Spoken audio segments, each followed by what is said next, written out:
అంబటి రాంబాబు గారికి మూడవ కుమార్తెట. తను ఇప్పుడు అమెరికాలో ఉంటుందట. మొన్న మధ్యన పెళ్ళి అక్కడే చేసినట్టున్నారు. ఆ అమ్మాయి తాజాగా తెర ముందుకు వచ్చింది. ఏదైతే తన ఇంటి మీద జరిగినటువంటి దాడి వెనకాల పెమ్మసాని చంద్రశేఖర్ ఉన్నారు అని చెప్తోంది అంబటి శ్రీజ. అంబటి రాంబాబు మూడవ కుమార్తెట. తద్వారా తాజాగా అంటే పెమ్మసాని చంద్రశేఖర్ అన్నదైతే నా దృష్టిలో ఆయనేమి కొట్టమల్లా, మీకు ఇవాళ నుంచి తగిన బుద్ధి చెప్తామన్నారు, చట్టబద్ధంగా అన్నారు. దాడి చేయమని చెప్పలేదు. దాడి చేసింది గల్లా మాధవి. అటువైపు నుంచి వాళ్ళకి సంబంధించి అంటే అది కూడా ఆమె కొట్టమని ఏం చెప్పలేదు, వచ్చింది కానీ ఆమె చేతిలో ఉండదు. పక్కన ఉన్నటువంటి వాళ్ళు చేసినటువంటిది వాళ్ళు మద్యం మత్తులో చేశారా లేకపోతే రాజకీయ మత్తులో చేశారా, అరాచకాన్ని సమర్థిస్తున్న పత్రికలు ఉన్నాయిలే అన్న ధైర్యంతో చేశారా అన్నటువంటి చేసేశారు. సరే, జగన్ వచ్చి నిన్న చెప్పినటువంటి సందర్భాన్ని గుర్తు చేస్తూ 500 మంది కలిసి దాడికి వస్తే 5,000 మందికి పైగా వచ్చారు మాకు సపోర్ట్ అన్నటువంటి పాయింట్ చెప్తున్నారు అనమాట. నమస్తే అండి, నా పేరు అంబటి శ్రీజ. నేను రాంబాబు గారి మూడో అమ్మాయిని. అమెరికాలో ఉంటాను. అయితే నేను మీ అందరి ముందుకు ఎందుకు వచ్చానో మీకు ఈ పాటికి అర్థమై ఉండాలి. మా ఇంటి మీద 3 రోజుల క్రితం పెద్ద దాడి జరిగింది.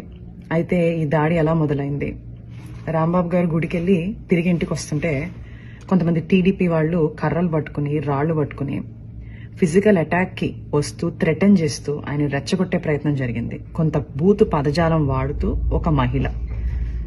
అన్ఫార్చునేట్గా దురదృష్టవశాత్తు రాంబాబు గారు అదే మాటని తిరిగి అనేశారు. ఆ స్పర్ ఆఫ్ ద మూమెంట్లో ఇంటికి వచ్చారు, రియలైజ్ అయ్యారు, ప్రెస్ మీట్ పెట్టారు.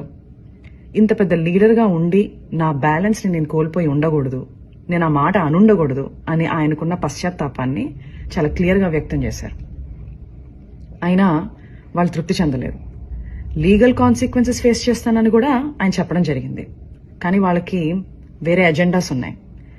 టీడీపీ గూండాలు తండోపతండాలుగా 9 నుంచి 10 గంటల పాటు నిర్విరామంగా మాట అన్న మనిషి మీద అటాక్ మాత్రమే కాదు, ఆయన కుటుంబం మీద, ఏమీ తెలియని రాజకీయాలతో సంబంధం లేని మా మదర్, మా సిస్టర్స్, వాళ్ళ పిల్లల మీద అటాక్ చేయడం జరిగింది. అటాక్ చేస్తూ వాళ్ళు కుల ప్రస్తావన కూడా తీసుకుని వచ్చారు. కాపు ఎల్ డాష్ ఇలాంటి మాటలు మాట్లాడుతూ అటాక్ చేయడం జరిగింది. అయితే నాకు షాకింగ్ విషయం ఏంటంటే ఇదంతా కూడా ఎగ్జిక్యూట్ చేసింది, ఇంప్లిమెంట్ చేసింది ఎవరయ్యా అంటే ఒక డాక్టర్, సెంట్రల్ మినిస్టర్. అంటే ఆయనకున్న మేధస్సు, ఆయనకున్న ఈవిల్ థాట్స్ని, ఆ క్షణంలో ఉన్న ఈవిల్ థాట్స్ని సరైన మార్గంలో పెట్టలేకపోయిందా? ఇది నాకున్న అంతు చిక్కని ఒక ప్రశ్న. అక్కడితో వాళ్ళు ఆగలేదు. రాంబాబు గారిని అరెస్ట్ చేశారు. ఏమని చెప్పి అరెస్ట్ చేశారు? మీకు భద్రత లేదు బయట ఉంటే అని చెప్పి అరెస్ట్ చేశారు. అరెస్ట్ చేసి చాలా కన్వీనియంట్గా 4 గోళ్ల మధ్యలో బంధించి కాళ్ళు చేతులు పట్టుకుని ఫిజికల్గా హెరాస్ చేయడం జరిగింది. ఆయన ఒక ఎక్స్ మినిస్టర్. సరే, మీకు ఆ గౌరవం ఇవ్వడం ఇష్టం లేదు. ఆయన ఒక సీనియర్ సిటిజన్, 65 నుంచి 70 ఏళ్ల మధ్యలో ఉంటుంది ఆయన వయసు. అయినా కూడా వాళ్ళకి గౌరవం ఇవ్వాలని లేదు. రాక్షసానందం పొందారు. అయితే నాకు అనిపిస్తుంది, ఇంతకుముందు మా ఇంట్లో వాళ్ళు అమెరికాలో ఉన్నాను, ఫారెన్ కంట్రీలో ఉన్నాను అని చెప్పి నా యోగక్షేమాలు కనుక్కోవడానికి తరచూ నాకు ఫోన్ చేసి మాట్లాడుతుండేవాళ్ళు. ఇప్పుడు ఆపోజిట్ అయిపోయింది సిచ్యుయేషన్. అయితే రోజులన్నీ ఒకటిలా ఉండవు. నిన్నటి రోజు ఈ రోజు ఉండదు, ఈ రోజు రేపు రాదు. 4 రోజుల క్రితం మా ఇంటికి ఎంతమంది అయితే జనాలు వచ్చారో అంతకు 10 మంది ఈరోజు రావడం జరిగింది, ప్రేమాభిమానాలతో. ఆ రోజు మా ఇంట్లో కిటికీలు, అద్దాలు, తలుపులు పగిలిపోయాయి. ఈరోజు ఏకంగా గోడలే పగిలిపోయినాయి. శ్రీ వైఎస్ జగన్మోహన్ రెడ్డి గారు మా ఇంటికి రావడం జరిగింది.